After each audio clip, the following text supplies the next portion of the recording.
Bank Indonesia melaporkan posisi cadangan devisa pada akhir Juli 2025 mencapai 145,3 miliar dolar Amerika, turun tipis dari bulan sebelumnya.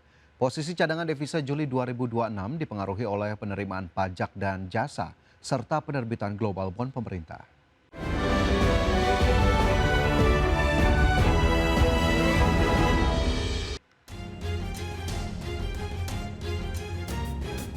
Bank Indonesia melaporkan posisi cadangan devisa pada akhir Juli 2025 mencapai 145,3 miliar dolar Amerika, turun tipis dari bulan sebelumnya yang mencapai 145,6 miliar dolar Amerika. Posisi cadangan devisa Juli 2026 ini dipengaruhi oleh penerimaan pajak dan jasa serta penerbitan global bond pemerintah di tengah pembayaran utang luar negeri pemerintah dan kebijakan stabilisasi nilai tukar rupiah sebagai respon terhadap ketidakpastian pasar keuangan global yang kembali meningkat.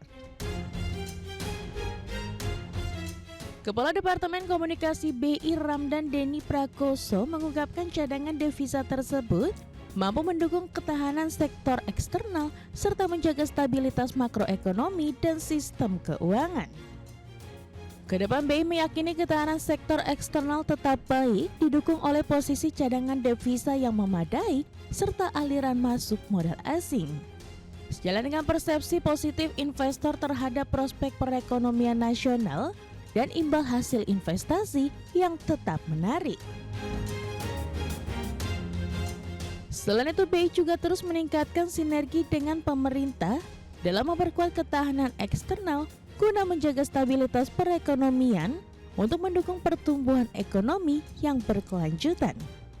Dari Jakarta, Tim Liputan IDX Channel. Pemirsa, Menteri Koordinator Bidang Perekonomian Erlangga Hartarto yakin pertumbuhan ekonomi Indonesia di sepanjang tahun 2026 akan berada dalam posisi yang cukup positif. Menko Erlangga mengungkapkan bahwa sepanjang semester 1 yakni periode Januari hingga Juni 2026, perekonomian Indonesia tercatat tumbuh sebesar 5,45%. Pertumbuhan ini dinilai menjadi pertumbuhan ekonomi yang paling top di antara negara ASEAN. Capaian pertumbuhan ekonomi ini berhasil menjaga pertumbuhan ekonomi di atas 5% selama 5 tahun berturut-turut. Selain itu, Erlangga juga mengungkapkan pertumbuhan ekonomi di semester 1 yang positif tersebut berdampak terhadap tingkat kemiskinan yang terus menurun, lapangan kerja semakin bertambah, investasi tetap tumbuh, serta kepercayaan dunia terhadap Indonesia terus menguat. Sepanjang satu semester ini kita tumbuh sebesar 5,45%. Dan tumbuh ini kita menjaga terhadap dijaganya 7 tahun pertumbuhan di atas 5%. Sehingga dengan pertumbuhan 5,45% sepanjang satu semester ini juga di antara negara lain termasuk di ASEAN itu salah satu adalah top, salah satu yang top.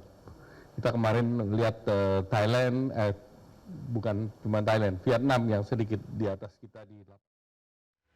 Pertumbuhan ekonomi pada kuartal 2 2026 sebesar 5,29% masih menyisakan persoalan ketimpangan dan dinilai lebih banyak dinikmati orang kaya.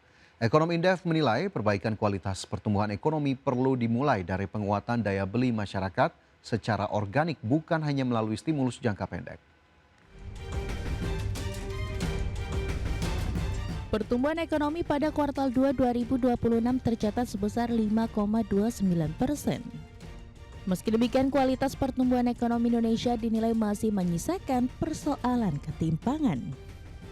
Menurut Direktur Big Data Indef Eko Listianto, saat ini manfaat pertumbuhan dinilai lebih banyak dinikmati kelompok masyarakat berpendapatan atas.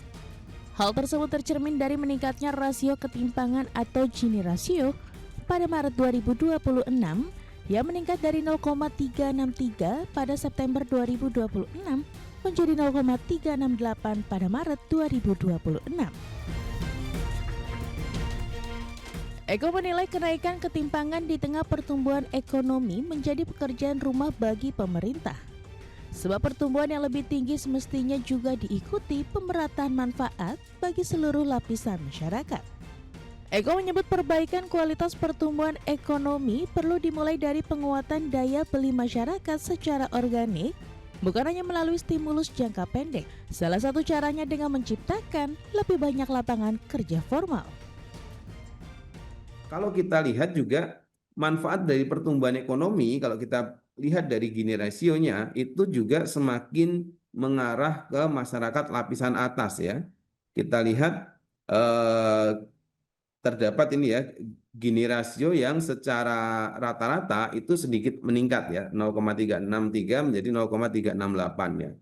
Ini tentu pertumbuhan kok naik ya, pertumbuhan naik, tapi kok ketimpangannya Gini rasionya juga melebar begitu. Ini tentu harus dijawab oleh pemerintah ya, bagaimana kemudian bisa memformulakan sebuah peningkatan akselerasi pertumbuhan ekonomi yang tidak berkonsekuensi kepada hanya dinikmati oleh masyarakat lapisan atas begitu. Berdasarkan data Badan Pusat Statistik, Gini rasio nasional naik 0,363 pada September 2025 menjadi 0,368 pada Maret 2026. Di wilayah perkotaan Gini rasio meningkat dari 0,383 menjadi 0,387, sedangkan di pedesaan naik tipis dari 0,295 menjadi 0,296. Jakarta, Tim Liputan IDX Channel. Menteri Keuangan Purbaya Yudi Sadewa mengumumkan utang kereta cepat Wush akan diambil alih Kementerian Keuangan melalui Special Mission Vehicle atau badan usaha milik negara khusus di bawah Kementerian Keuangan. Purbaya menjelaskan dengan skema tersebut nantinya tidak langsung membebani anggaran pendapatan dan belanja negara, meski infrastrukturnya telah dikelola oleh pemerintah. Menteri Keuangan Purbaya Yudi Sadewa memastikan proses restrukturisasi utang kereta cepat Jakarta-Bandung atau Wush akan dipercepat dengan mengalihkan pengelolaannya dari Danantara ke Kementerian Keuangan. Menurut Purbaya, proses pengalihan tersebut ditargetkan rampung pada pertengahan September 2026. Purbaya menegaskan pengalihan pengelolaan utang Wush tidak akan membebani anggaran pendapatan dan belanja negara, sebab nantinya aset dan pengelolaan PT Kereta Cepat Indonesia China atau KCIC akan ditangani melalui salah satu Special Mission Vehicle milik Kemenkyu seperti PT Sarana Multi Infrastruktur.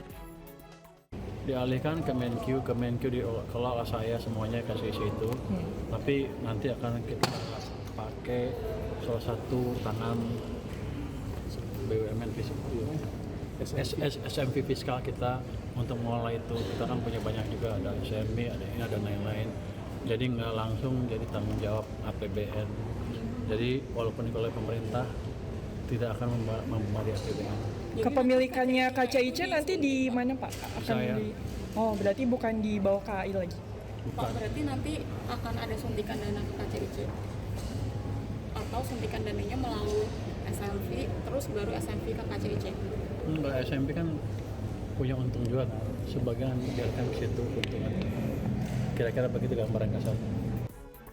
Dengan proses pengalihan utang tersebut, Purbaya mengungkapkan kepemilikan 60% saham KCIC yang saat ini dimiliki Konsorsium Indonesia juga akan dialihkan ke Kementerian Keuangan dan tidak lagi berada di bawah PT Kereta Api Indonesia. Sementara 40% saham tetap dimiliki Konsorsium China. Dari Jakarta, Raharjo Patno, IDX Channel.